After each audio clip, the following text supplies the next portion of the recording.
잠깐 기도드리겠습니다.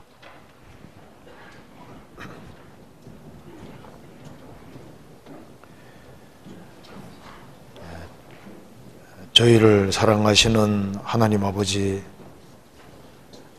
감사합니다. 우리가 알지 못할 때 우리를 먼저 사랑해 주시고 또 주 예수 그리스도를 보내주시고 주 예수 그리스도의 보배로운 피로 말미암아 우리 죄의 소리를 해방해 주시고 다시는 심판을 받지 않게 해주신 그 크고 놀라운 은혜와 사랑을 인하여 진심으로 감사드립니다. 역사의 마지막 시대를 살아가는 저희들에게 주의 복음을 알게 해주시고 또 복된 소망 중에 생을 살게 해주신 이 놀라운 은혜와 사랑을 저희들이 무엇으로 보답할 수 있겠습니까? 저희들의 마음을 일깨워 주시고 주님 오시는 그날까지 주 안에서 살 수 있도록 도와주시고 주님께 영광 돌리며 살 수 있도록 더욱 역사해 주옵소서. 우리 가운데 한 사람도 주님 앞에 이뤄지는 사람이 없도록 자비를 베풀어 주시고 머지않아 주님 오시는 그날 영광 중에 같이 주님을 배울 수 있도록 도와주옵소서. 이 시간에도 우리에게 필요한 말씀을 주시고 주의 뜻이 무엇인지를 분별할 수 있는 힘을 주시고 지혜를 주시고 말씀 가운데 살아갈 수 있는 능력을 더욱 허락해 주옵소서. 주 예수 그리스도 이름으로 기도하옵나이다. 아멘. 성경 이사야 66장 찾으시겠습니다. 이사야 66장.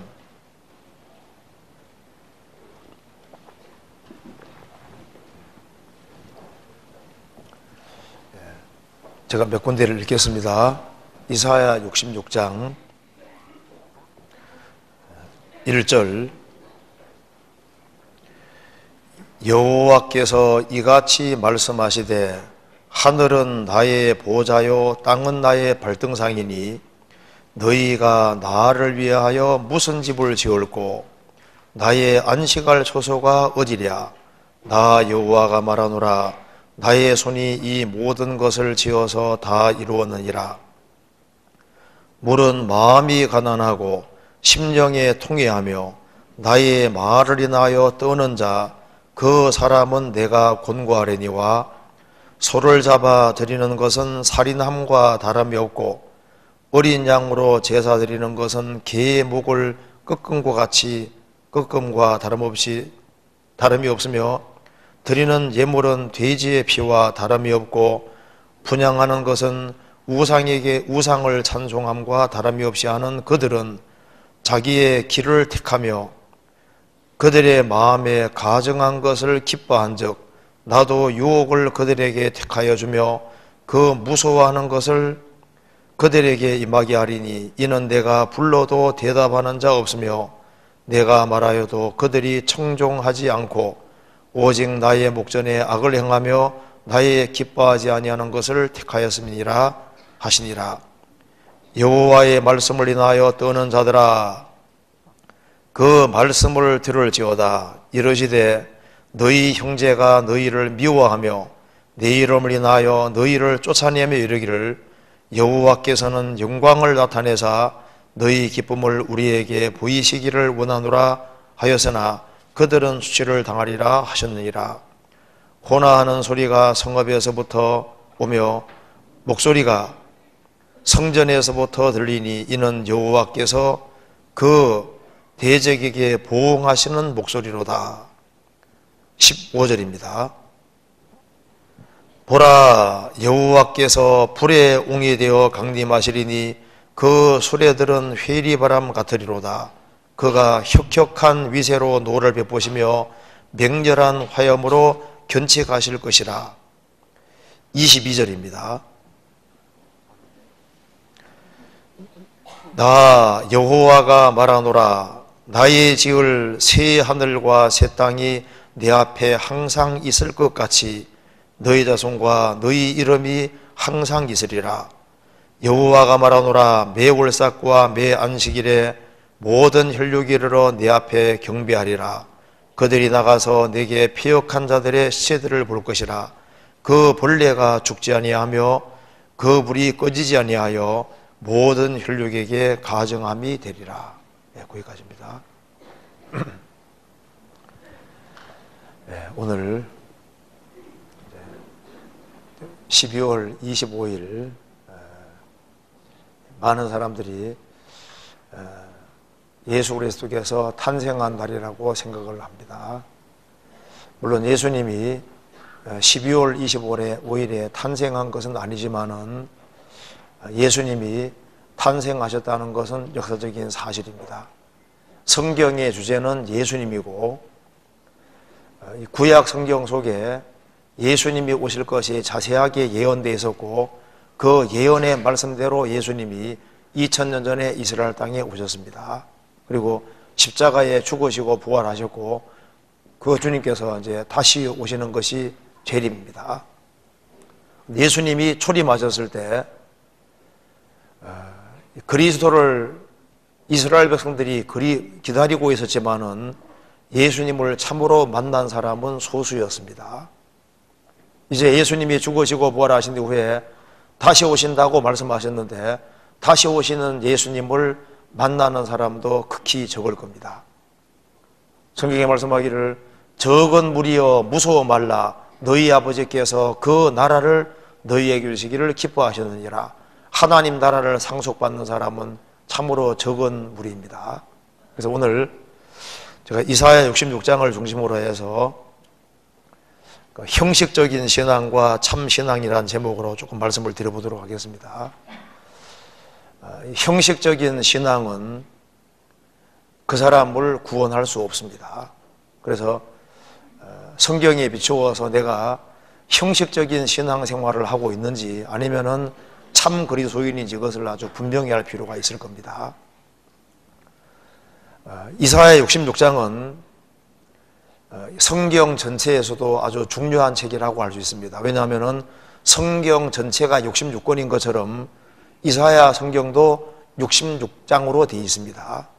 그리고 구약 39권, 신약 27권으로 되어 있는 것처럼 이사야 성경도 1장부터 39장까지로 끊어지고 40장부터 66장 끊어지기 때문에 똑같이 3927로 되어 있습니다. 그래서 여기 이사야 성경은 성경 전체의 요약판이라고 해도 과언이 아닙니다. 그래서 이사야서 1장에도 그 타락을 얘기하고 있는데 창세기 처음 시작도 인간 타락입니다. 그리고 이사야 40장에는 이제 세례 요한이 등장하고 이제 너희 하나님을 보라 예수님이 초림하실 것을 말씀하고 있는데 마태복음하고 똑같은 겁니다. 그리고 이제 요한계시록 제일 마지막은 영원한 새하늘과 새 땅과 영원한 지옥을 얘기하고 있는데 이사야 66장에서 끝에 보면은 새하늘과 새 땅, 영원한 천국과 꺼지지 않는 지옥불, 영원한 지옥으로 되어 있습니다.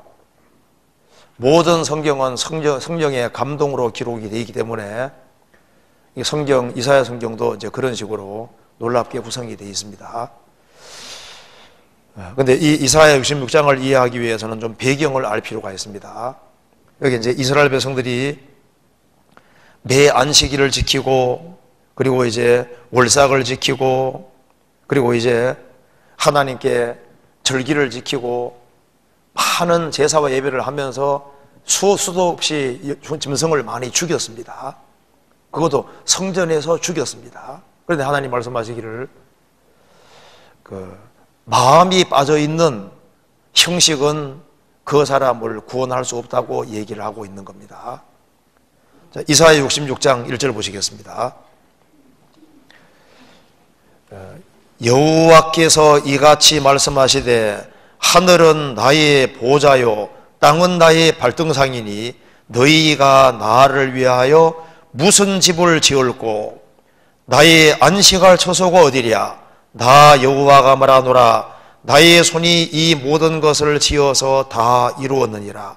이 이야기를 하는 이유가 있습니다. 이스라엘 백성들은 하나님이 성전에 계시다고 생각을 했습니다. 그래서 하나님 말씀하시기를 이 대우주는 하나님 보실 때 의자밖에 안 되고 이 지구는 발등상밖에 안 되는데 너희들이 나를 위해서 무슨 집을 지을고 나의 안식할 처소가 어디랴? 내가 너희들이 만든 이 성전에 정말 계시겠느냐? 하나님은 건물 속에 갇혀 계신 분이 아니라는 겁니다. 그래서 이 구절이 신약 성경 사도행전 7장에도 재인용이 되어 있습니다. 그래서 지극히 높으신 자는 인간이 손으로 만든 전에 거하는 것이 아니라는 것을 강조했습니다. 그러니까 이사야 시대와 예수님이 오셨을 때도 똑같습니다. 이사야 이 시대에도 솔로몬 성전이 있고 거기에서 제사와 예배를 드렸지만은 하나님과 관계가 없었습니다. 예수님이 이스라엘 땅에 오셨을 때 스룹바벨이 지은 성전을 헤롯 대왕이 증축해 줬고 성전이 있었고 이스라엘은 열심히 성전에서 제사와 예배를 드리고 매 안식일마다 성경을 외웠습니다. 그렇지만은 주님께서 관계없다고 말씀하신 겁니다. 스데반도 이 사도행전 7장에서 이사야 66장을 인용하면서 지극히 높으신 자는 손으로 지은 전에 계시는 것이 아니라고 강조를 하고 있습니다. 찾아봅시다. 요거 잠깐 접어두시고 사도행전 7장 보시겠습니다.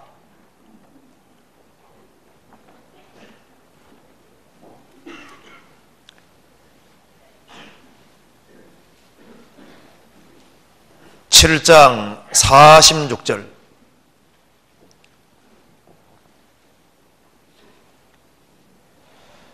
다윗이 하나님 앞에서 은혜를 받아 야곱의 집을 위하여 하나님의 처소를 준비케 해달라 하더니 솔로몬이 그를 위하여 집을 지었느니라.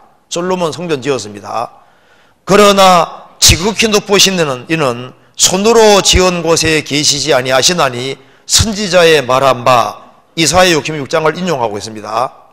주께서 가라사대 하늘은 나의 보좌요 땅은 나의 발등상이니 너희가 나를 위하여 무슨 집을 지을고 나의 안식할 처소가 어디뇨?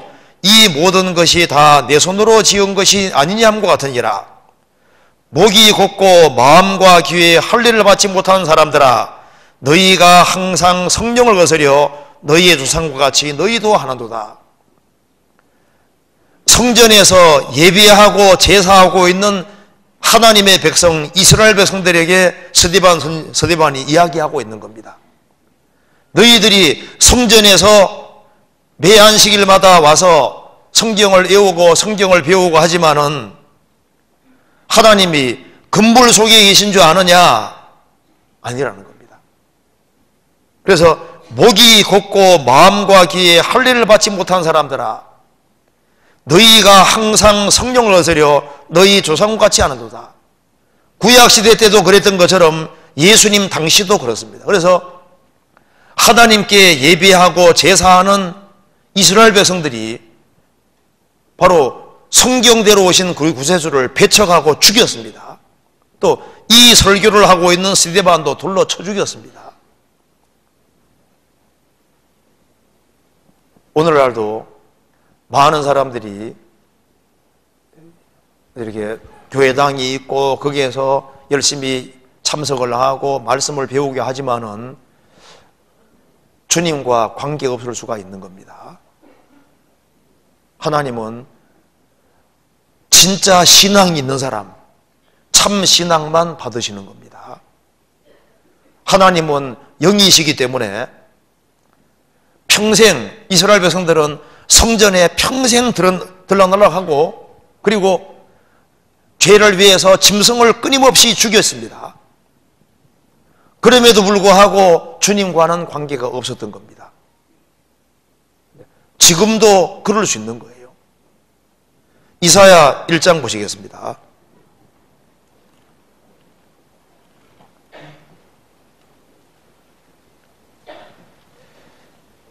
1장 12절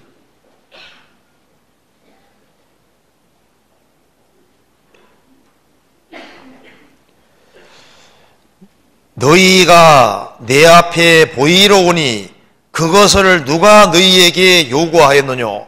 내 마당만 밟을 뿐이니라. 헛된 재물을 다시 가져오지 말라. 분향은 나의 가정이 여기는 바요. 월삭과 안식일과 대회로 모이는 것도 그러하니 성회와 아울러 악을 행하는 것을 내가 견디지 못하겠노라. 너희가 내 앞에 보이러 오니 그것을 누가 너희에게 요구하였느냐?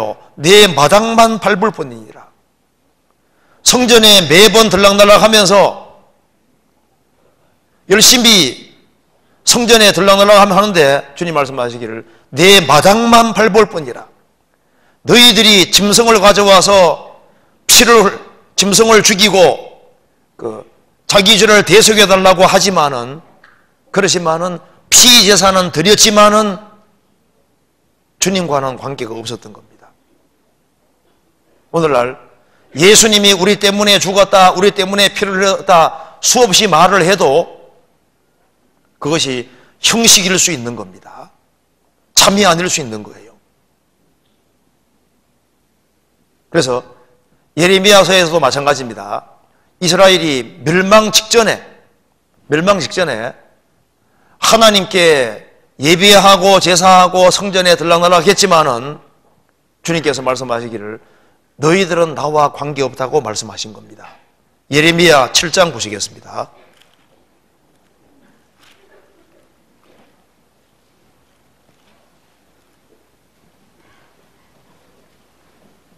7장 4절입니다.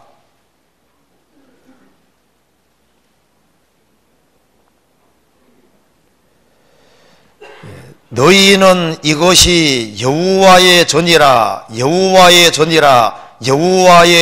하는 거짓말을 믿지 말라.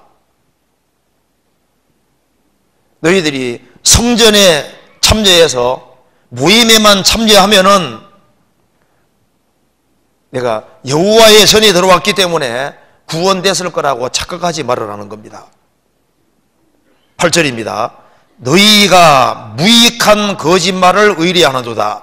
너희가 도적질하며 살인하며 간음하며 거짓맹세하며 바알에게 분향하며 너희 알지 못하는 다른 신들을 좇으면서 네 이름으로 일컬음 받는 이 집에 들어와서 내 앞에 서서 말하기를 우리가 구원을 얻었나이다 하느냐.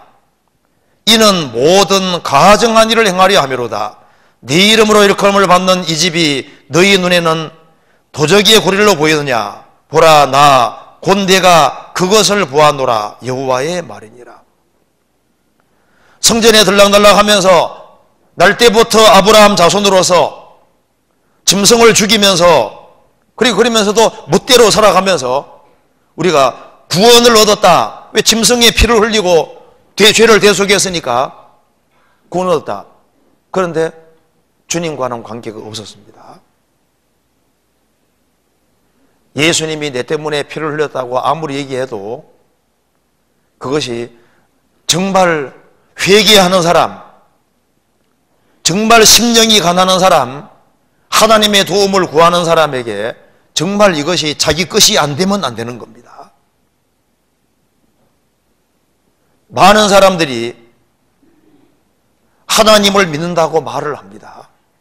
그런데 이 형식적인 예배하는 사람 특징을 봅시다. 이사야 66장 보시겠습니다.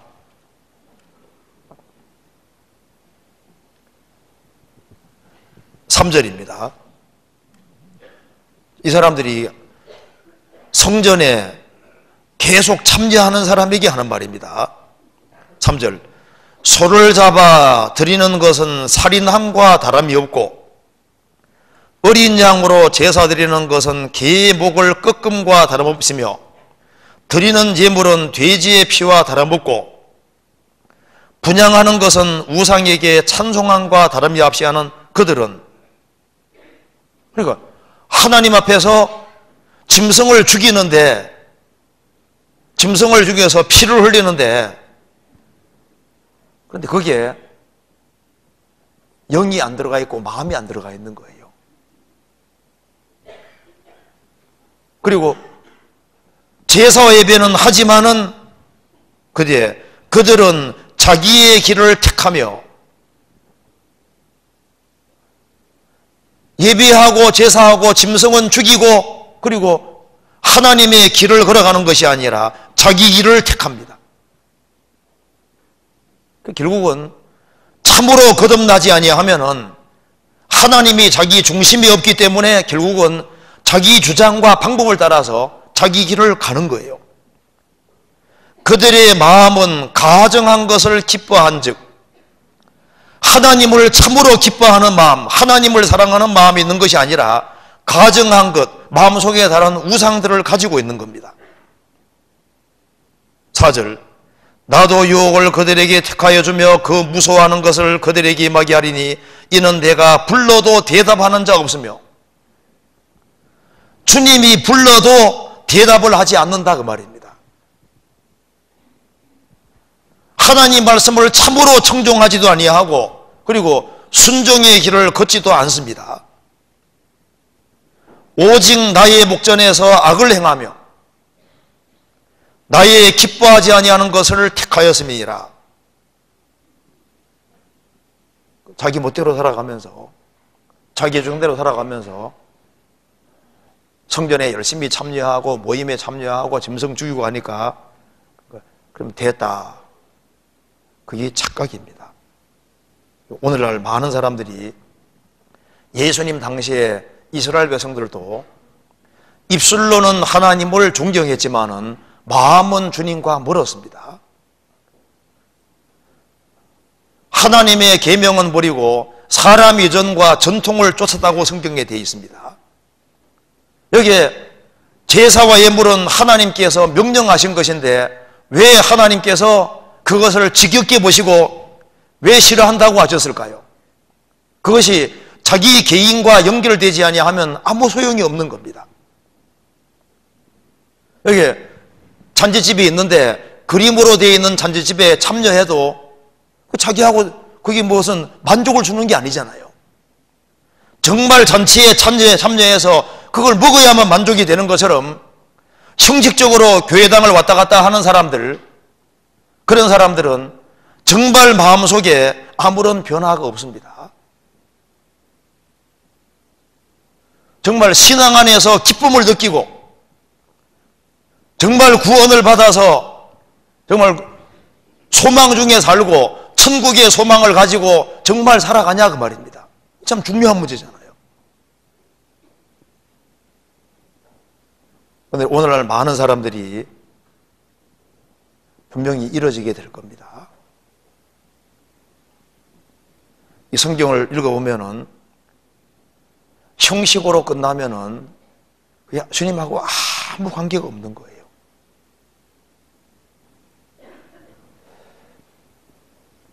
자, 그래서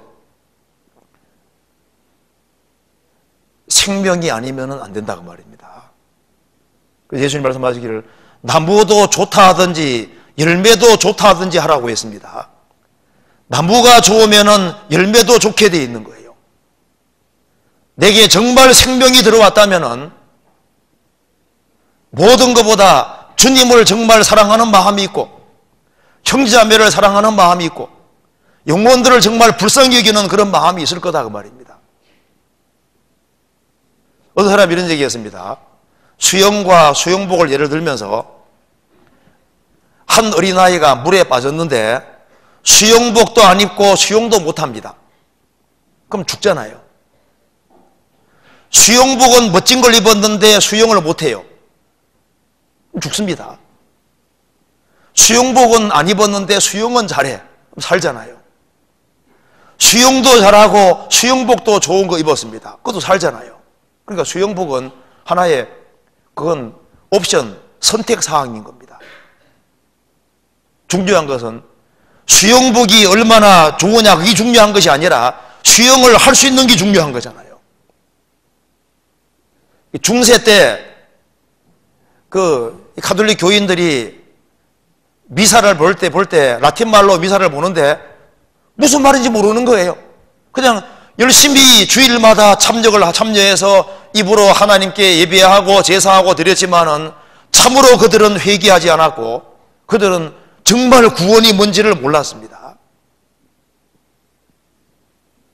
그래서 이 형식 이게 진짜 문제가 심각합니다.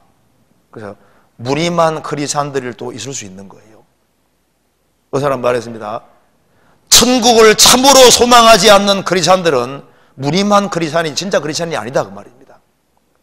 정말 거듭난 사람은 하늘에 소망이 있습니다. 호두가 있는데 나중에 까보면요 벌레가 다 먹어버렸어 먼저. 껍질은 호두인데 속에는 알맹이가 없는 것처럼 훌륭한 외양은 갖추고 있는데 속은 없다 그 말입니다. 또 어떤 사람은 또 화석처럼 되어 있는 크리스찬도 있을 수 있습니다. 한때는 정말 생명이 있는 것처럼 했는데 어느 순간부터 과거에는 정말 싱싱했는데 지금은 아예 말라서 화석처럼 딱 굳어 있습니다. 주님하고 무슨 관계가 있겠어요? 원래 하버드 대학은 목사들을 배출하기 위해서 만든 겁니다. 1633년에 원래 목사들을 배출하려고 원래 만든 거예요. 지금은 세상적인 것이 완전히 잠식을 했습니다. 시작은 좋았는데 시간 지나가니까 껍데기로 남는 겁니다. 자, 그래서 이 신앙생활을 할 때 아주 본질적으로 중요한 것이 무엇인지를 아주 확실히 알 필요가 있습니다. 그래서 내가 정말 이 성경에 비춰봤을 때 참 신앙인이냐 이걸 확실하게 해야 됩니다. 어떤 글에 이런 게 나오더라고요. 어머니 환갑 잔치에 손님이 막 너무 많이 와서 어머니 환갑 잔치인데 어머니를 저 골방 추운 방에 좀 계시라고 했습니다. 근데 손님이 너무 많이 와서 그 손님 대접하다가 나중에 대접 다 끝나고 새벽에 가보니까 어머니가 얼어 죽은 거예요. 어머니를 위한 환갑 잔치인데 손님들을 뒤섞으려 하다가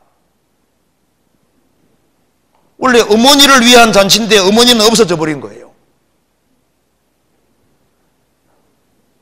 이 주변적인 것 때문에 주님하고 전전 관계 없으면 안 되는 겁니다. 그런 사람이 있을 수 있는 거예요.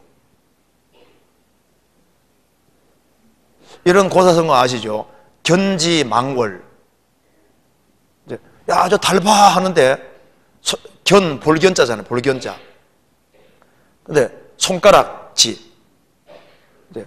가르치는 사람은 달을 보라고 했는데 이절망 달월자. 근데 달은 안 보고 손가락 보는 것처럼요. 그게 어리석은 겁니다. 우리의 포커스가 정말 성경에 맞춰져도 성경에서 가르치는 바는 바로 예수님이기 때문에 예수님하고 내가 정말 관계를 맺고 있느냐,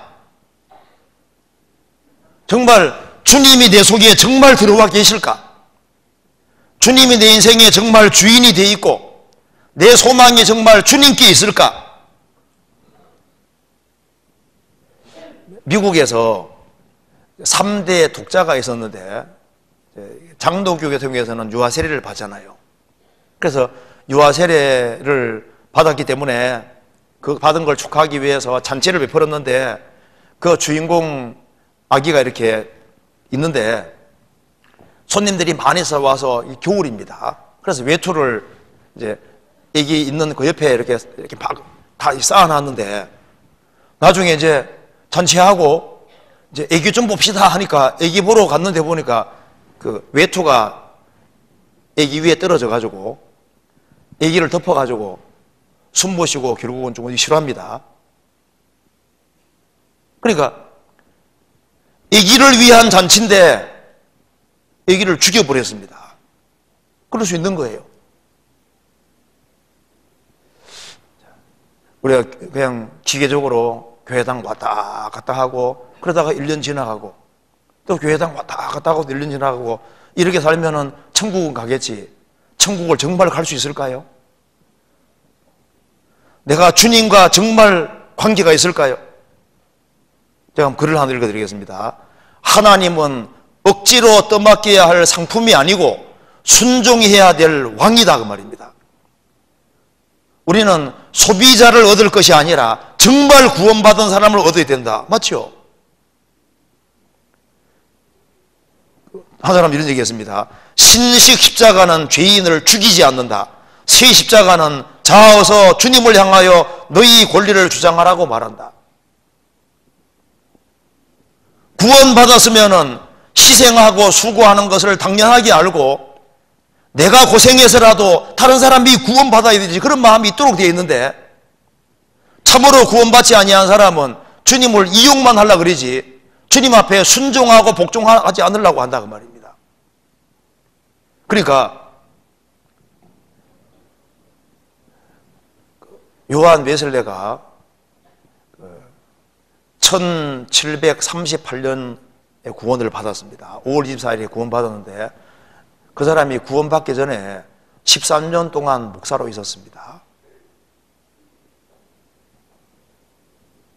그러다가 이제 1738년에 올더스 게이트에 있는 조그만한 모임 뒷자리에 앉아 있다가 그가 정말 구원을 받게 된 거예요. 구원받고 난 이후에 그가 한 글 중에 이런 것이 있습니다. 거의 크리스찬이란, 거의 크리스찬과 온전한 크리스찬이라는 설교를 한 적이 있는데, 왜 그 설교를 하냐면 자기가 거의 크리스찬이었다 그 말입니다. almost Christian, 거의 크리스찬, all together Christian. 진짜 내가 참 그리스도인이 아니라 내가 그리스도인 가까이 있었는데 진짜 그리스도인은 아니었다 그 말입니다.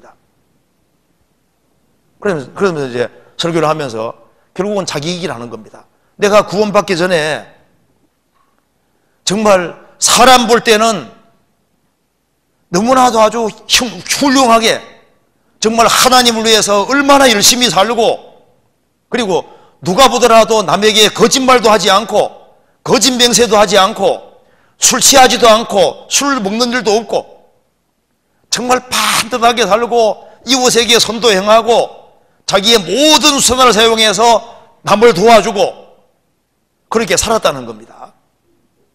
그리고 자기가 겉으로만 교회 다닌 것이 아니라 성경에 나와 있는 걸 최대한 활용해서 신앙생활을 잘하려고 정말 노력을 했다는 겁니다.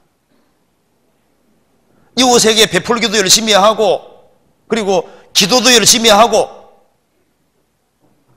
그렇게 했는데, 또 주님 앞에 진실하게 살려고 했는데 그래도 거듭난 크리스찬은 아니었다고 합니다. 왜냐하면은 교회 생활을 오래 하면서도 거의 크리스찬식으로 돼 있을 수 있는 거예요. 그래서 이제 그 사람 얘기하기를, 진짜 크리스찬은 뭐냐? 자신이 거듭나고 난 다음에 깨달은 겁니다. 정말 크리스찬들은 하나님을 정말 사랑한다는 겁니다. 그리고 거듭나고 나면은 마음을 다하고 성품을 다하고 뜻을 다하고 목숨을 다해서 하나님을 사랑하라는 말이 당연한 거로 여겨지게 돼 있는 거예요. 그리고 이 구원을 경험한 사람은 하늘에서는 주에 누가 내게 있으리요? 주님이 자기 인생에서 정말 가장 중요한 분이 되어 있고, 그리고 이 이웃을 정말 사랑하는 마음, 불쌍히 여기는 마음이 올라오게 되어 있다 그 말입니다. 그래서 참 그리스도인의 표지는 주님을 정말 사랑하는가. 그 두 번째로는 참 크리스찬이라면은 자기가 이제 믿음에 대해서 이제 이렇게 얘기를 했습니다. 제가 읽어드리겠습니다. 올바르고 진정한 기독교적인 믿음이란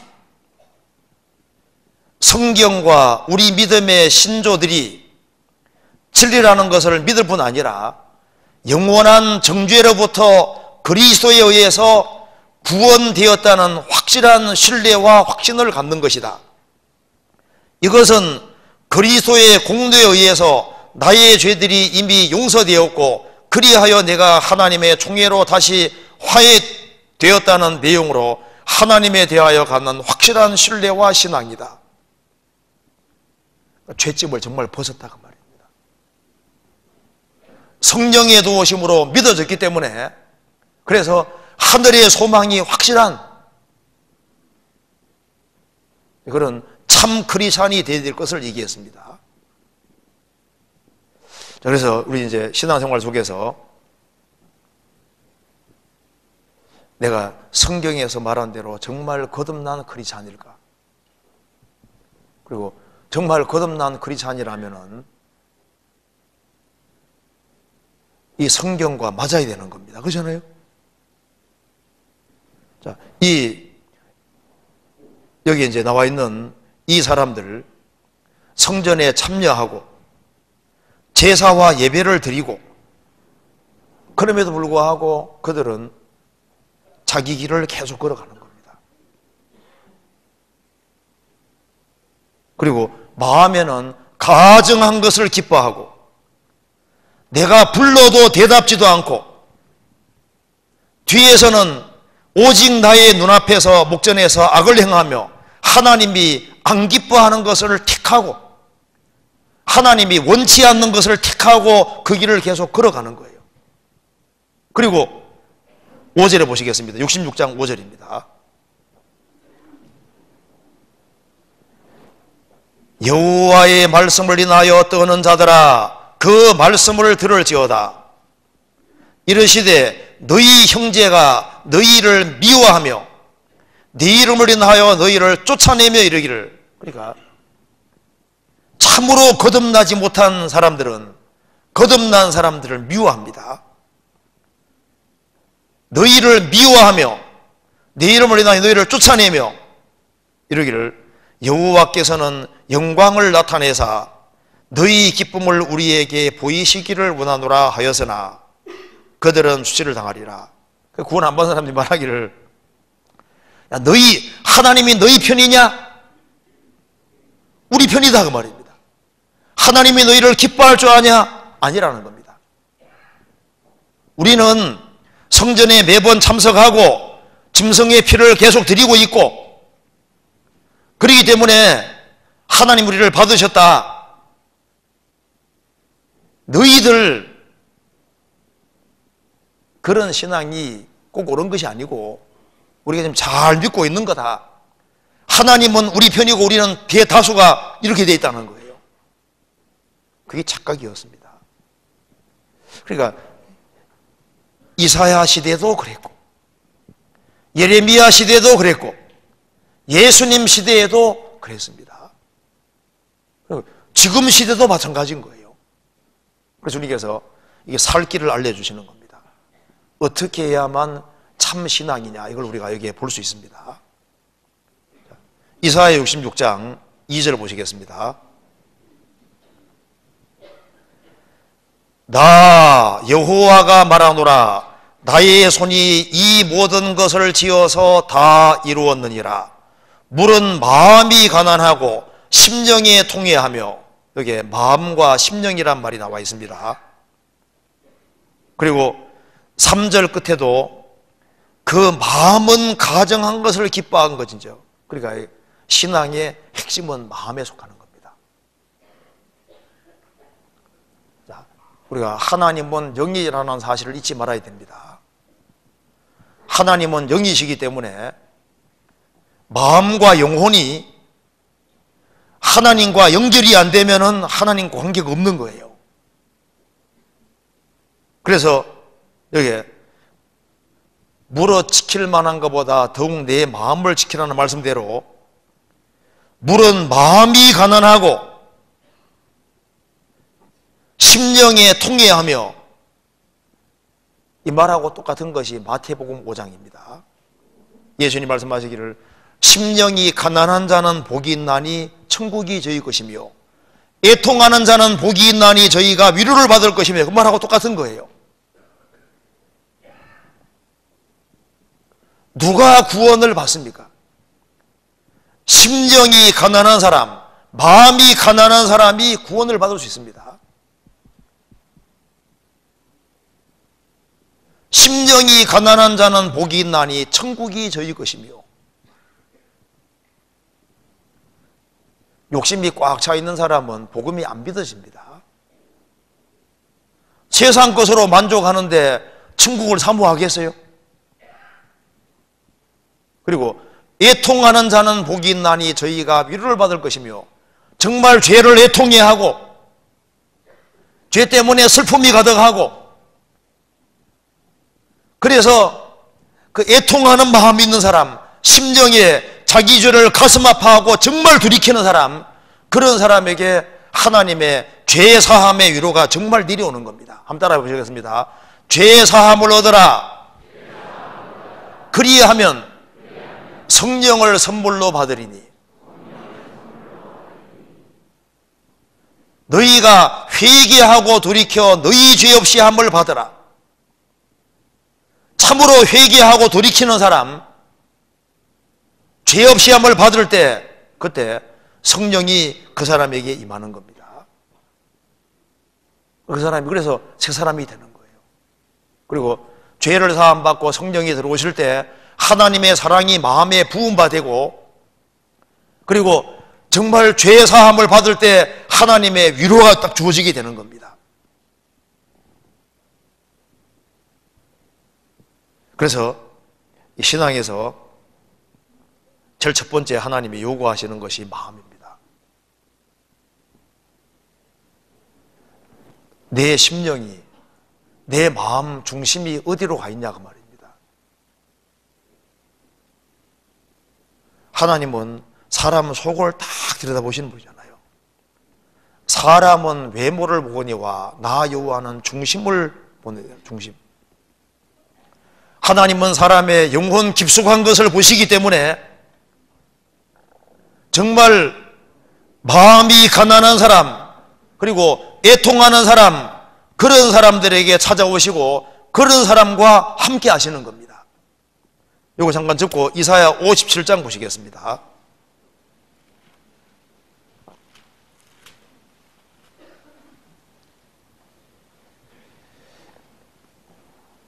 15절.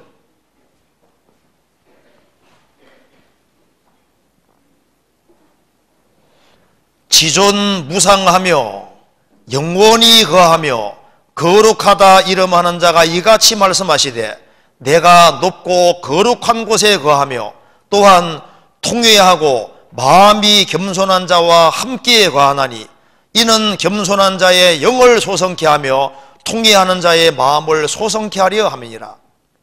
그 높고 거룩한 곳에 거하시는 그 하나님께서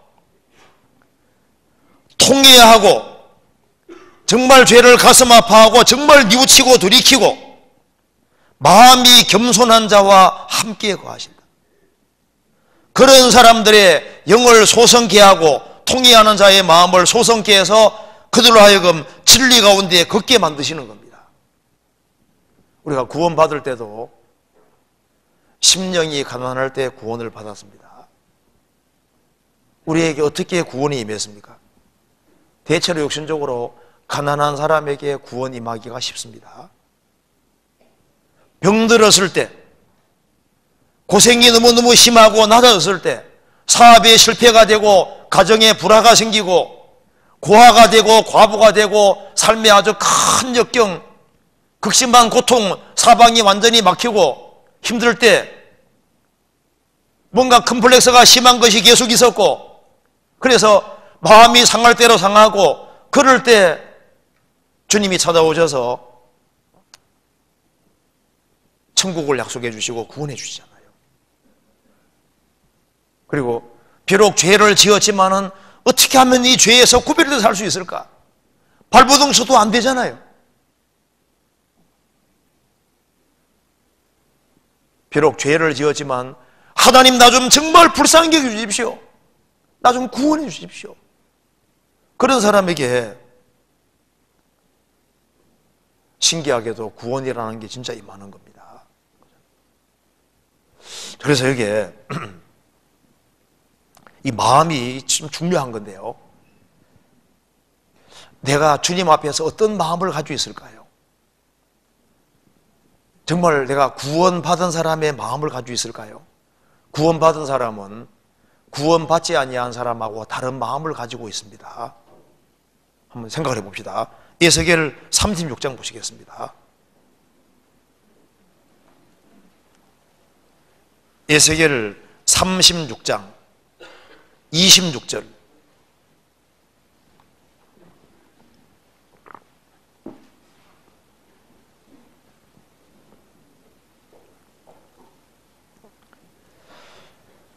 또 새 영을 너희 속에 두고 새 마음을 너희에게 주되 너희 육신에서 굳은 마음을 제하고 부드러운 마음을 줄 것이며 또 내 신을 너희 속에 두어 너희로 내 규례를 행하게 하리니 너희가 내 규례를 지켜 행할지라. 여기 보면은 성령이 들어오실 때 새로운 마음을 너희에게 주신다. 그러니까 새로운 마음, 없던 마음이 생기는 거예요. 구원받을 때 그전에는 없던 마음이 생깁니다. 어떤 마음일까요? 구원받기 전에 주님 사랑하는 마음 없었습니다. 그런데 구원을 받고 나면은 신기하게도 주님을 사랑하는 마음이 생기잖아요. 구원받고 나면은 성경을 사랑하는 마음이 생깁니다. 구원을 받고 나면은 세상 친구가 구원받기 전에는 좋았는데 구원받고 나면은 형제자매하고 같이 있는 것이 좋아요. 없던 마음이잖아요. 그리고 영혼을 불쌍히 여기는 마음이 원래 없었는데 생겼거든요.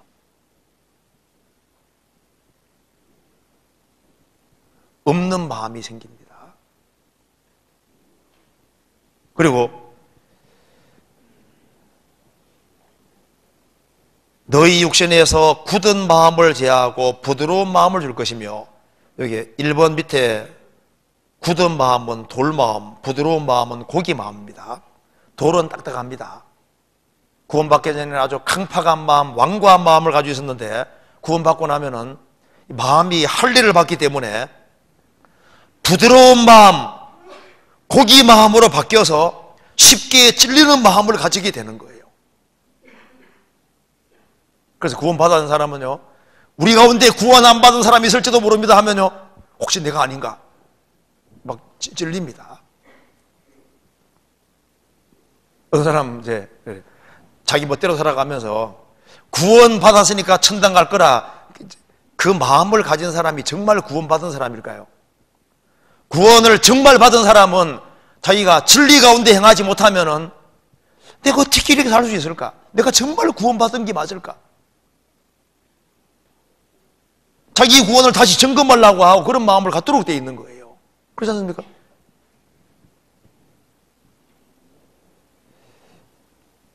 부드러운 마음, 찔리는 마음이 있습니다. 그래서요, 부드러운 마음이 생기기 때문에 모임에서 간증을 했는데 자기 사랑을 조금 했다. 그럼 집에 와서 괴로워요, 안 괴로워요?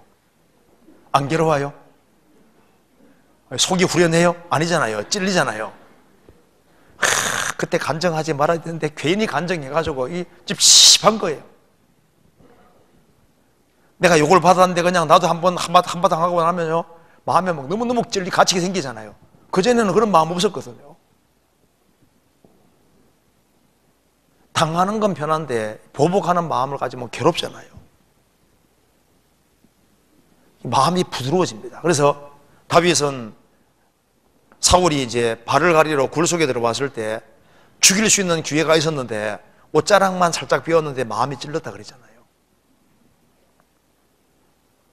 우리 교회 안에서 앞장서서 일하는 사람에게 대해서 누가 이제 혹시 이렇게 안 좋은 딱 얘기를 하면요, 마음에 찔려야지 그 정상입니다.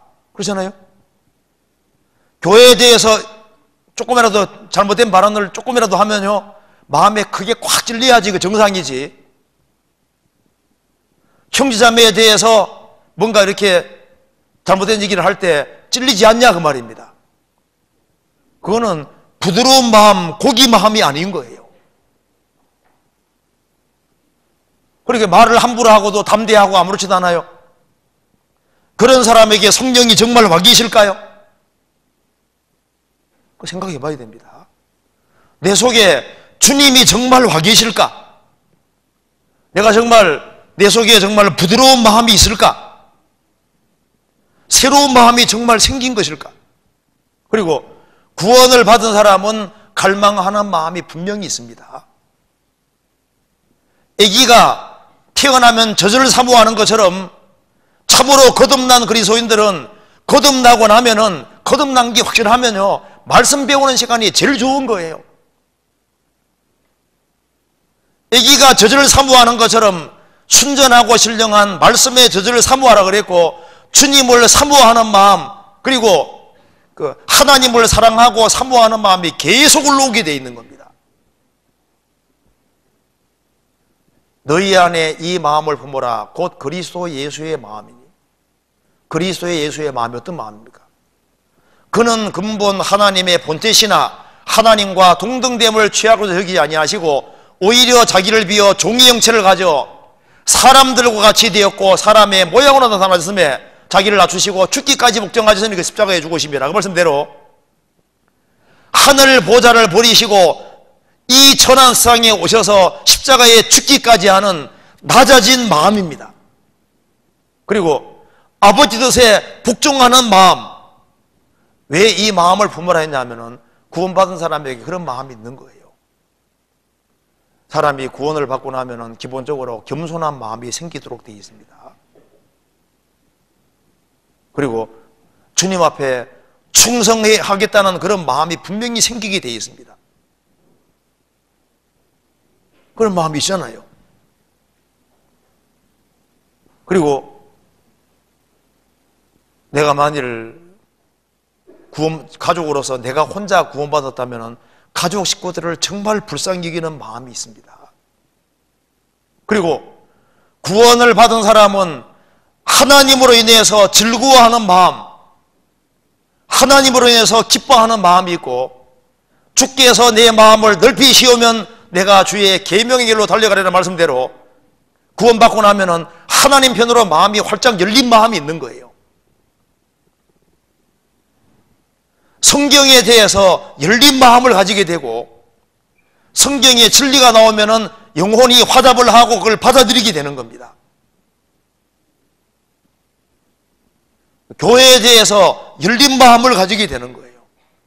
그리고 듣는 마음이 생기고, 하나님이여 내 속에 정한 마음을 창조하시고 그 말씀대로 설교를 들으면은 다시 마음이 새로워지는 걸 느끼거든요.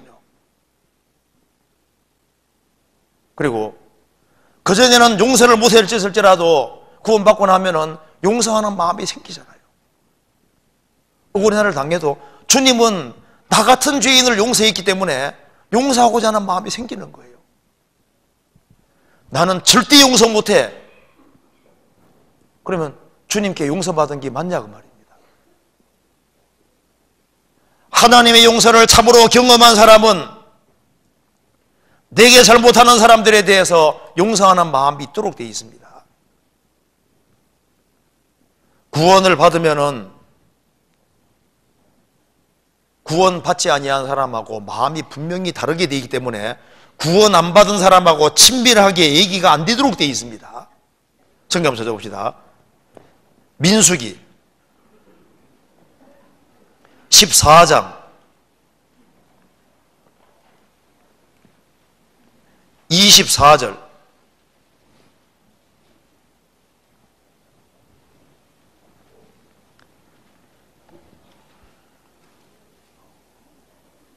(14장) 24절. 오직 내 종 갈렙은 그 마음이 그들과 달라서 나를 온전히 쫓아선즉 그의 갔던 땅으로 내가 그를 인도하여 드리리니 그 자손이 그 땅을 차지하리라. 오직 내 종 갈렙은 그 마음이 그들과 달라서, 마음이 다르다는 말이 나와 있습니다. 그렇죠? 확실히 구원을 받은 사람은 구원받지 아니한 사람하고 다른 마음을 가지고 있습니다. 그래서 다른 마음을 가진 사람은 반드시 다른 행동을 하도록 되어 있는 거예요. 불신자와 같은 마음을 가진 사람은 불신자와 같이 행동하게 되는 겁니다. 세상 사람과 다른 마음을 정말 가지고 있을까요? 내 마음이 그들과 다를까요? 구원받은 사람은 마음에 눌리는 마음이 분명히 있습니다. 다른 마음뿐 아니라 눌리는 마음이 있어요. 이사야서 시편에서 봅니다. 61편 봅시다. 시편 61편 2절.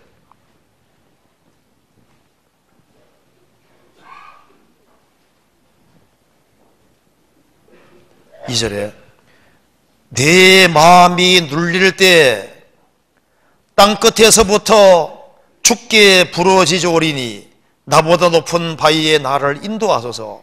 내 마음이 눌릴 때, 구원받은 사람은 이게 눌리는 마음이 있거든요. 특히 자기 집안 식구 중에 구원 안 받은 사람이 있으면은, 또 주변에 구원 안 받은 친구가 있으면은, 사랑하는 정말 친구 있으면요, 그 친구가 구원 안 되는 것에 대해서 이게 영혼의 눌림이라는 게 있는 거예요. 눌림이. 애타는 마음이 있다 그 말입니다. 시편 119편 28절입니다.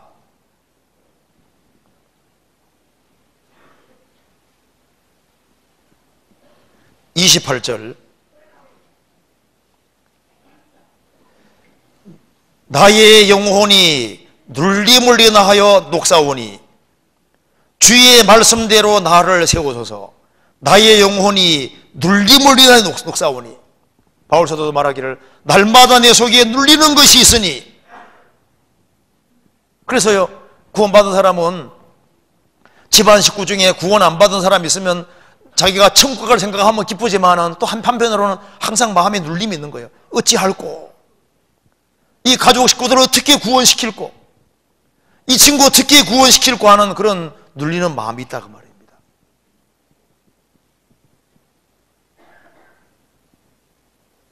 그리고 구원을 받은 사람은 깨닫는 마음이 있습니다.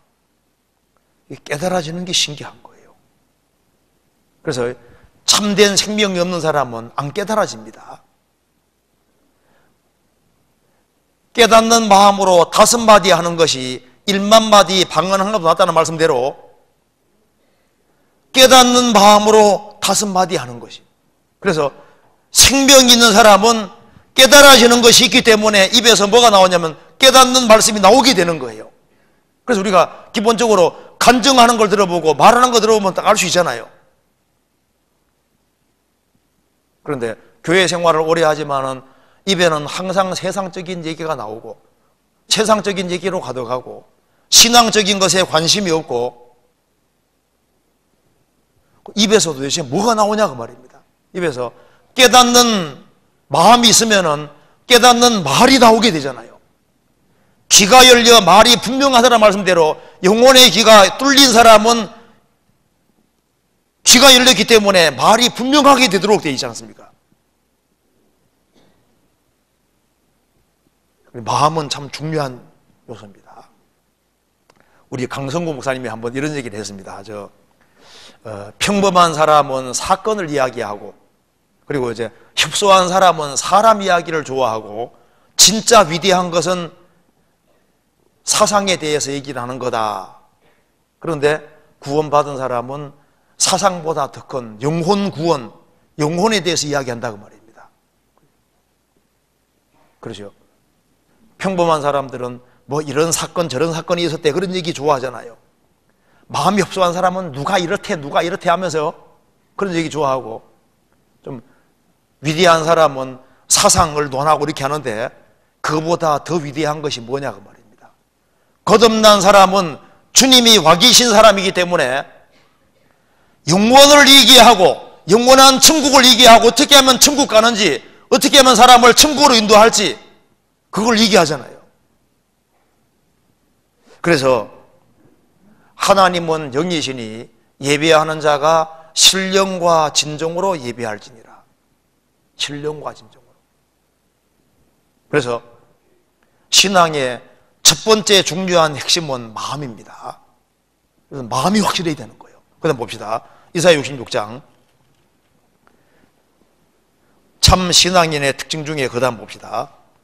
이사야 66장 2절 제가 다시 읽어보겠습니다. 나 여호와가 말하노라. 나의 손이 이 모든 것을 지어서 다 이루었느니라. 물은 마음이 가난하고 심령에 통해하며 나의 말을 인하여 두려워 떠는 자, 그 사람은 내가 곤고 돌보리니와. 곤고한다는 말은 돌본다, 돌본다 그런 뜻입니다. 하나님 말씀을 인하여 두려워 떠는 사람, 그 사람은 하나님께서 돌보신다. 그래서 이 구원을 받은 사람은 기본적으로 하나님 말씀을 두려워하게 돼 있어요. 왜냐하면 하나님을 두려워하기 때문에. 성경이 그렇게 되어 있다면 겁나는 거예요. 성경에서 안 된다고 했는데 하면 겁나는 겁니다. 그렇잖아요. 그런데 성경이 그렇게 되어 있다 해도 내가 왜 성경대로 해야 되냐고. 하나님을 두려워하지 않기 때문에 하나님 말씀을 두려워하지 않는 거예요. 여호와를 경외하는 것이 지식의 근본이라고 했는데 하나님을 경외한다는 것이 하나님을 가장 높이고 하나님을 두려워하는 거잖아요. 하나님을 두려워하는 사람은 성경이 하나님 말씀인데 하나님 말씀을 두려워 떠는 마음이 있는 게 정상인 겁니다. 성경에서 벗어나면은 마음이 불안해지는 것이 정상이잖아요. 나의 말을 인하여 두려워 떠는 자, 그 사람은 내가 공고할 것이다. 돌볼 것이다. 그래서 이 마음이 정말 바르게 되어 있는 사람은 하나님 말씀을 인해서 두려워 떠는 마음이 분명히 있습니다.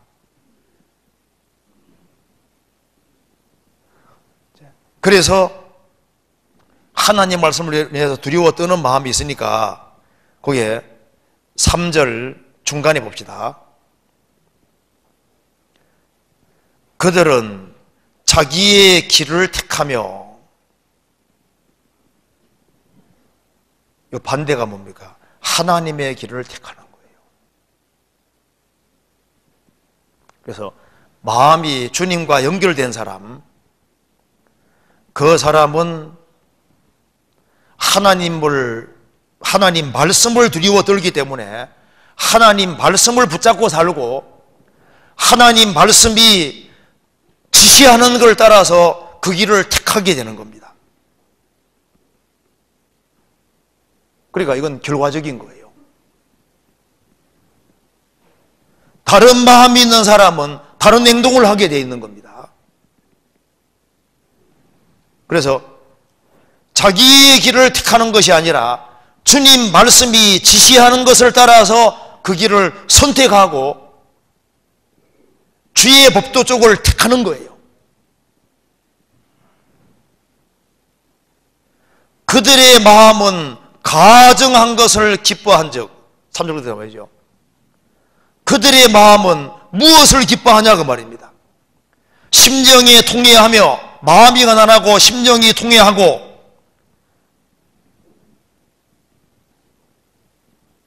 성경에서 말씀한 대로 심령이 가난한 자는 복이 있나니 천국이 저요, 천국이 내 것이 됐고, 애통하는 자는 복이 있나니 저희가 위로를 받을 것이며 하나님 위로를 경험했고, 그리고 하나님 말씀을 두려워 떠는 사람은 마음이 하나님을 기쁘시게 하는 것을 하려고 하게 되어 있는 겁니다. 주께 기쁘시게 할 것이 무엇인가 시험하여 보라. 마음에 가증한 것을 기뻐한 것, 주님을 기뻐하는 것이 아니라 자기가 구원받은 것을 즐거워하고 천국 가게 된 것을 기뻐하고 즐거워하는 것이 아니라 마음속에 우상을 더 즐거워하고 더 기뻐하고, 주님 옆에 다른 우상이 있으면 주님 기뻐하시겠냐고 말입니다. 그래서 그들의 마음은 가증한 것을 기뻐한 적, 주께 기쁘시게 할 것이 무엇인가 시험하여 보라. 우리는 주님을 기쁘시게 하기 위해 사는 겁니다. 그리고 4절에 보시겠습니다. 나도 유혹을 그들에게 택하여 주며 그 무서워하는 것을 그들에게 임하게 하리니 이는 내가 불러도 대답하는 자 없으며. 그리스도인들은 주님이 부르시면은 주님의 음성인 줄 알고 그리고 응답하는 것이 있도록 되어 있는 거예요. 주님 말씀하시면 네 하고 하는 순종하는 그런 마음이 있습니다. 주님이 불러도 대답하는 자가 없다. 내가 말하여도 그들이 청종치 않았다. 순종하지 않았다. 왜 순종하지 않을까요? 마음이 잘못되어 있는 거예요. 그러니까 제일 중요한 건 마음인 겁니다. 심령, 이것이 중요한 거예요. 그래서 이 심령이, 마음이 바르게 되어 있는 사람은 하나님을 두려워하고 하나님 말씀을 두려워하니까 하나님 원하시는 길을 택하게 되어 있고, 하나님이 기뻐하는 것이 무엇인지 찾아서 하나님이 어떻게 하든 간에 기뻐하려고 하는 마음이, 기쁘게 하려는 마음이 있고, 하나님이 말씀하시면은 청종하고 하나님 앞에 순종하고자 하는 마음이 올라오게 되어 있는 거예요. 그리고 무엇을 택하냐 하면은 사절 끝에 말한 대로 하나님이 기뻐하는 걸 선택하는 겁니다. 두 길이 있는데 이것은 주님께 영광 돌리는 길이고 이것은 그렇지 못합니다. 그럼 주님 영광을 돌리는 길을 택해야 되잖아요. 여기는 소득이 많은데 신앙생활 못합니다. 여기는 소득이 적은데 신앙생활은 잘하고 하나님께 영광 돌려요. 그럼 어떻게 해야 됩니까? 소득 적은 걸 택해야 되는 거예요. 그렇지 않습니까? 여호와를 경외하는 자 누구뇨? 그 택할 길을 저에게 가라시리로다. 여호와를 경외하는 사람은 주님이 택할 길이 무엇인지를 보여주시고 택하게 만들어주시는 겁니다. 그리고 이 성경 말씀대로 정말 거듭난 사람들, 그런 사람들은 종교가들이 싫어합니다. 그래서 핍박을 받게 돼 있는 거예요. 거기 봅시다. 5절에 여호와의 말씀을 인하여 떠오는 자들아, 그 말씀을 들을지어다. 이르시되 너희 형제가 너희를 미워하며 이 말씀에서 보면요, 너희 형제가 너희를 미워하며 내 일을 위하여 너희를 쫓아내며, 이게 뭡니까? 그러니까 이스라엘 사회 안에서 제사 예배를 드리지만은 참 예배자들이 있었던 거예요. 그런 사람들을 미워하고 싫어하는 겁니다.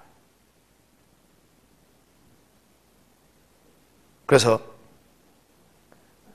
여호와의 말씀을 인하여 두려워 떠는 사람들, 그 사람들은 사람들에게 미움을 받고 너희를 쫓아내며 너희들에게 하나님이 함께 우리들에게 하나님이 함께 한다고 하면서 핍박하고 박해하는 겁니다.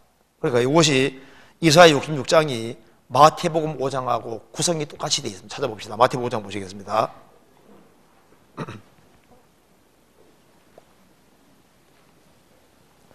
5장 2절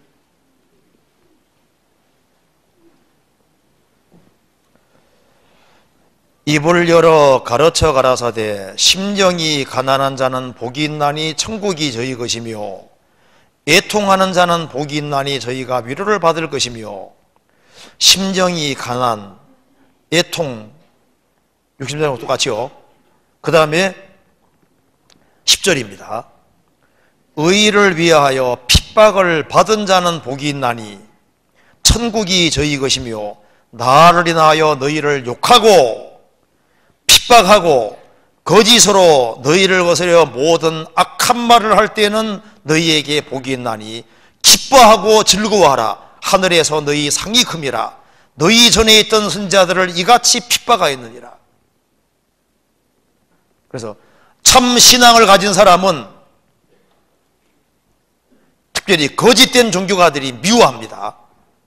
내가 그리스도를 믿는다는 이유 때문에 너희를 욕하고 핍박하고 너희를 위해서는 온갖 악한 말을 할 때 너희에게 정말 복이 있다. 그날에 기뻐하고 즐거워하라. 하늘에서 너희 상이 큼이라. 너희 전에 있던 선자들을 이같이 핍박하였느니라. 그래서 진리 가운데 행하지 않는 구원받지 못한 사람들은 진리 가운데 살아가는 사람을 이상 여기고 비방하면서 대충 믿으면 되지만 꼭 거듭나야 되냐? 꼭 구원받아야 되냐? 그 싫어하는 거예요. 그래서 우리가 진리 가운데 걷기를 고집하면 핍박받을 것을 각오해야 됩니다. 만일 모든 사람이 나를 칭찬하고 있다면 자기 믿음을 돌아봐야 되는 겁니다. 내가 주변 사람들에게 이 복음을 전하지 않으려고 하면 핍박이 없죠. 입 다물고 있으면 핍박이 없는데 이걸 전해주려고 하면요 반대가 생기게 돼 있는 거예요. 그렇잖아요. 모든 사람이 너희를 칭찬하면 화가 이도다. 그게 거짓이라는 증거라는 겁니다. 거듭난 크리스찬들은 이 성경에 말씀한 대로 핍박을 받을 수 있다는 것을 각오해야 됩니다. 그런데 여기에 이제 이사야 60장 다시 한번 봅시다. 60장 다시 봅시다.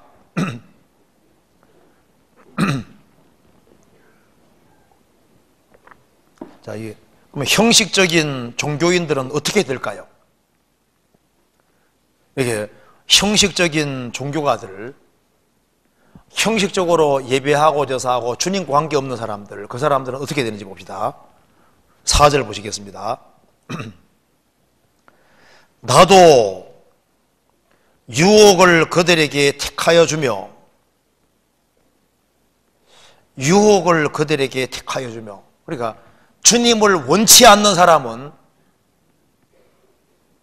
시험 받도록 되어 있는 거예요. 유혹되고 결국은 깃길로 가는 겁니다.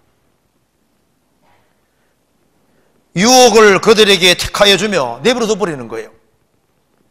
그 무서워하는 것을 그들에게 임하게 하리니, 그들에게 무서워하는 것이 임할 것이다. 6절에 5절을 봅시다. 5절 끝에 그들은 수치를 당하리라 하셨느니라. 참된 성도를 미워하고 쫓아내는 사람들, 이런 사람들은 수치를 당할 것이다. 6절에 호나하는 소리가 성읍에서부터 오며 목소리가 성전에서부터 들리니 이는 여호와께서 그 대적에게 보응하시는 목소리로다. 여기 말한 대로 보응이라는 것이 있습니다. 하나님의 보응. 그리고 14절에 보시겠습니다. 14절은 같이 읽어보겠습니다. 너희가 이를 보고 마음이 기뻐서 너희 뼈가 연한 풀에 무성한 같으리라. 여호와의 손은 그 종들에게 나타나겠고 그의 진노는 그 원수에게 더하리라. 너희가 이를 보고 마음이 기뻐서, 참된 성도에는 마음에게 기쁨을 주시고 뼈가 연한 풀의 무성함 같으리라. 여호와의 손, 능력의 손은 하나님의 종들에게 나타나고, 그래서 진리 가운데 행하는 사람, 진리 붙잡고 살아가는 그 사람들에게는 하나님의 손이 함께 하시니까, 그 능력의 손이 함께 하시니까 하나님의 인도를 받고 능력이 나타나게 되는 거예요. 그런데 그의 진노는 그 원수에게 더하리라.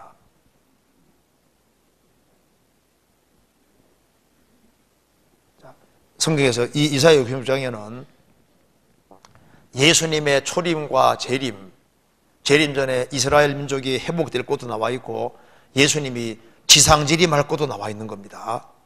15절 보시겠습니다. 보라, 여호와께서 불에 옹이 되어 강림하시리니 그 수레들은 회리바람 같으리로다. 그가 혁혁한 위세로 노를 베푸시며 맹렬한 화염으로 견치가실 것이라. 이 구절을 인용한 거 봅시다. 성경 데살로니가후서 찾아봅시다. 데살로니가 후서 1장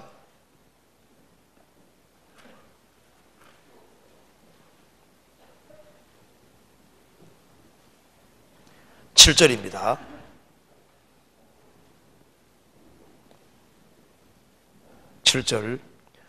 환난 받는 너희에게는 우리와 함께 안식으로 갚으시는 것이 하나님의 공의시니 주 예수께서 저의 능력의 천사들과 함께 하늘로부터 불꽃 중에 나타나실 때, 지상재림입니다.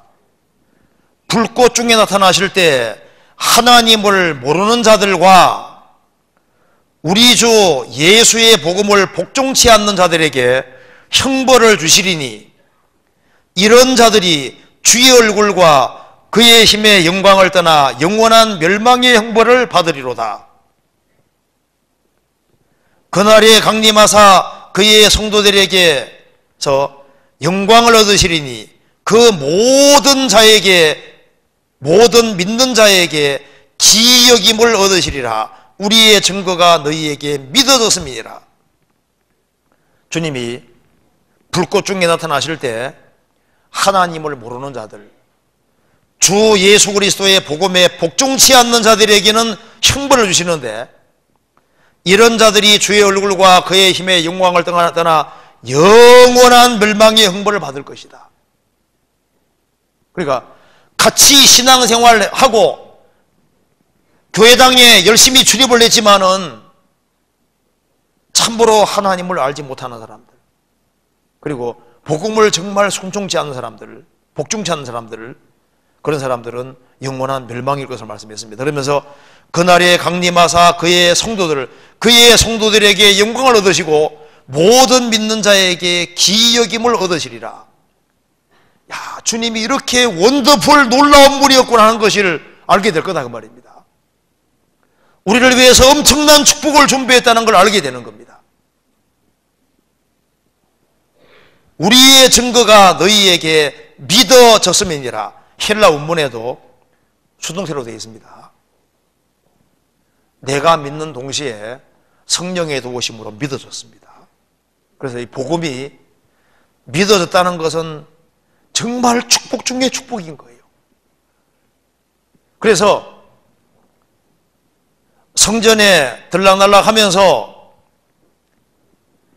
심령이 세상적으로 마음이 세상적으로 부하고 심령이 통해하는 마음도 없고 하나님 말씀을 두려워 떠는 마음도 없고 자기 일을 택하고 마음은 가증한 것을 기뻐하고 하나님이 불러도 대답지도 않고 충청정지도 아니하고 악을 택하고 성도들을 핍박하고 대적하는 그 사람들의 궁극적인 운명은 지옥인 겁니다. 이사야 66장 보시겠습니다. 66장 22절.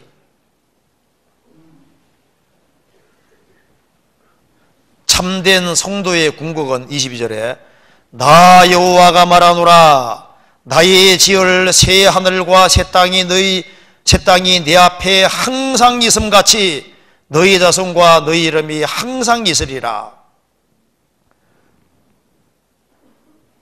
이 성경에 말씀하신 대로 마음이 하나님과 연결되었고 영혼이 하나님과 연결되어 있는 사람, 그리고 하나님 말씀을 두려워 떨고 하나님의 길을 선택하고 마음에 하나님을 기뻐하고 하나님 기뻐하는 것을 행하는 사람들, 진리 때문에 핍박을 받는 사람들, 그 사람들은 22절에 말한 대로 새 하늘과 새 땅에 들어가게 되는 겁니다. 그런데 형식적인 종교가들은 24절에 그들이 나가서 내게 패역한 자들의 시체들을 볼 것이라. 그 벌레가 죽지 아니하며 그 불이 꺼지지 아니하여 모든 혈육에게 가증함에 되리라. 이게 지옥이라는 뜻입니다. 이걸 예수님이 인용하셨는지 찾아봅시다. 이거 예수님이 찾아보겠습니다. 여기 잠깐 접어두시고 마가복음 9장 보시겠습니다.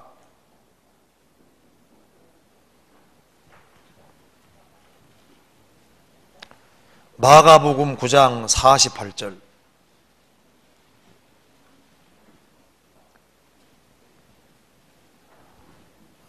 48절 거기는 구더기도 죽지 않고 불도 꺼지지 아니하느니라.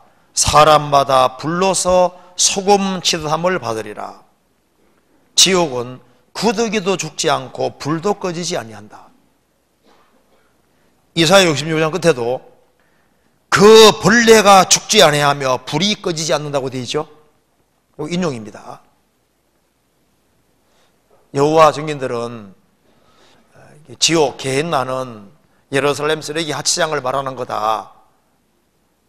그래서 이 지옥은 상징이라고 하는데, 예수님 모시기 700년 전에 기록된 이사야서 66장과 33장에 지옥불은 꺼지지 않는 불이라고 말씀하셨습니다.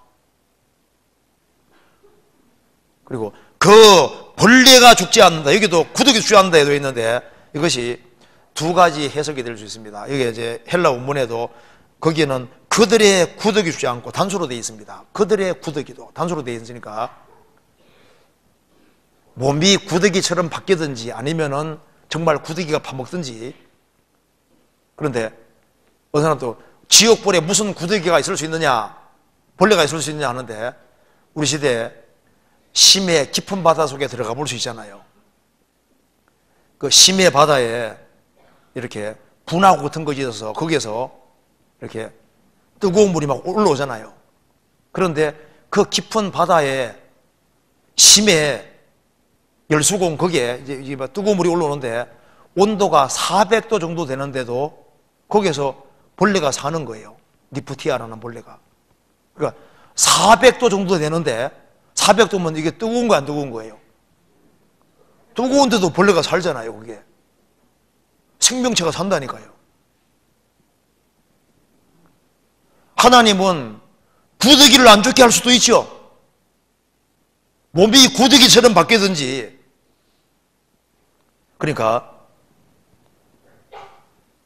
우리가 이제 새해를 마감하면서 내가 정말 참 신앙을 가진 사람인가, 내가 정말 거듭난 사람인가, 그걸 생각을 해봐야 됩니다. 그리고 내가 하나님의 생명이 정말 있는 사람이라면은 이 성경에 말씀한 대로 진리 가운데 행하고, 그리고 이 귀한 복음을 알지 못하는 사람에게 정말 전해야 되는 겁니다. 그리고 참 성도가 됐다면은 그 사람은 세상에서 제일 행복자인 거예요. 그래서 성경 말씀하기를 내 아버지께 복받을 자들이여 나와 창세로부터 너희를 위하여 예비된 나라를 상속하라. 우리를 구원하신 것은 영원한 천국에서 영원히 같이 살게 하기 위해서입니다. 우리가 세상에 살지만 우리는 세상 사람 아닙니다. 이 세상은 잠깐 거쳐가는 곳이에요. 그래서 우리가 이번에 동계수련회를 하는 것도 이거 그냥 매년마다 하는 행사가 아니고, 이게 학위수양회가 이거 심각하고 중요한 것처럼 동계수양회도 이게 정말 중요한 겁니다. 우리의 신앙을 위해서 하나님이 준비해 놓으신 거예요. 자, 만일 바울 사도가 동계수련회에 오신다, 신약 성경 14권을 기록한 바울 사도가 동계수련회에 오신다면 빠질까요? 다 참여할까요? 베드로 사도가 오신다, 다 참여하겠죠. 근데 베드로 사도가 오시는 겁니까? 바울 사도가 오시는 겁니까? 주님이 오시는 겁니까? 구역 모임에 바울 사도가 오신다 하면요, 구역 식구들 하나도 안 빠지겠죠. 구역 모임 할 때 바울 사도가 오시는 겁니까? 주님이 오시는 겁니까? 주님이. 모임이 중요한 이유는 크리스찬들 얼굴 보는 것은 두 번째고, 같이 모일 때 주님이 같이 하시는 거예요. 내가 저희 가운데 거하며 두루 행하신다고 말씀하셨잖아요. 동계수련회에 참석하고 신앙생활을 하는 사람과 동계수련회에 참여하지 않고 신앙생활을 하는 사람 한 해가 분명히 달라질 겁니다. 우리가 연말 연초에 동계수련회를 하는 이유는 다시 자기 신앙을 반성하고 정말 새로운 마음으로 이제 주님 앞에 한 해를 어떻게 살아야 되는지를 다짐하는 너무나도 중요한 시간인 겁니다. 그래서 우리 구원받은 식구들을 다 참여시켜서 정말 새해에는 새로운 마음가짐으로 신앙생활을 잘하다가 주님 만나야 됩니다. 그렇잖아요. 그래서 신앙생활을 잘하다가 이제 2017년도에 신앙생활을 못하다가 이제 주님 가정해 봅시다. 주님이 이제 2011년에 오신다 가정할 경우에 신앙생활을 잘하다가 2017년도에 못하다가 주님 만나는 거하고, 신앙생활 못했는데 2017년에는 각오를 단단히 하고 신앙생활을 잘하다가 주님 만나면은 잘하다가 만나는 게 영광스럽게 되는 거예요. 그렇잖아요. 그러니까 옛날이 좋았는데 그거 소용없습니다. 지금 현재 신앙생활을 잘하는 게 중요합니다. 그래서 우리가 새해에는 마음을 정말 새롭게 해서 주님께 정말 영광 돌리는 귀한 자녀가 됐으면 좋겠습니다. 그래서 시간 날 때마다 이사야 60장을 한번 자세히 읽어보시면은 주님은 마음을 진짜 원하십니다. 심령을 원하시기 때문에 내가 심령으로 섬기는 하나님, 내 마음으로 섬기는 하나님, 그래서 주님을 정말 사랑하는 마음이 있으면은, 주님을 기뻐하는 마음이 있으면은 넘어질 때는 있지만은 주님이 원하시는 길을 가려고 갈망하게 되고 또 주님이 갈 수 있도록 도와주실 겁니다. 그리고 우리가 신앙의 길을 제대로 걸어가다가 주님 만나야 될 겁니다. 같이 기도하시겠습니다. 저희를 사랑하시는 하나님 아버지 감사합니다. 우리를 사랑해 주시고 또 주님께서 주의 보배로운 피로 구속해 주시고 주님의 복음이 믿어지게 해주신 그 크고 놀라운 은혜와 사랑을 인하여 감사를 드립니다. 다시 오실 주님 앞에 우리가 어떻게 행할 것을 더욱 알 수 있도록 도와주시고 새해 심길전에서 주의 복음과 영광을 위해 살 수 있도록 더욱 도와주옵소서. 좋은교회 구원받은 모든 식구들 가정마다 지켜주시고 영육간에 도와주셔서 가정의 모든 어려움을 헤아려 주시고 주의 역사와 능력을 나타내 주시고 주님을 섬기는 데 조금도 부족함이 없도록 도와주시옵소서. 그리고 해외 선교하는 그 모든 손길들에 함께해 주시고 특별히 앞으로 있을 동계수련회 주님이 함께해 주셔서 우리의 신앙생활에 크게 유익이 되고 주님께 영광 돌리는 귀한 수련회가 될 수 있도록 함께해 주시고 도와주옵소서. 준비하는 모든 손길에도 도와주시옵소서. 우리를 죄에서 구원해 주신 우리 구주 예수 그리스도 이름으로 기도하옵나이다. 아멘.